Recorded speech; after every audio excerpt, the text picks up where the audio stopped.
Kama vile Yerusalemu inavyozungukwa na milima, ndivyo ndivyo wana wangu wazunguka manilio. Nimesimama imara kutetea imani, sababu ninajua yeye ananilinda. Kama vile Yerusalemu inavyozungukwa na milima, ndivyo ndivyo wana wangu wazunguka manilio. Tumeniona na kumheshimu, yeye ni kama mti ulio kando ya mto.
Sababu nitakacho nainua macho mbinguni, mimi nimeamua kuishi kwako milele.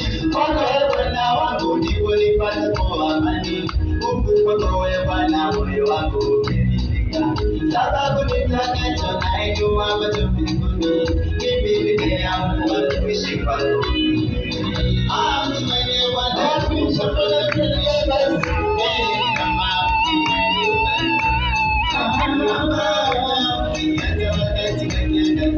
Hata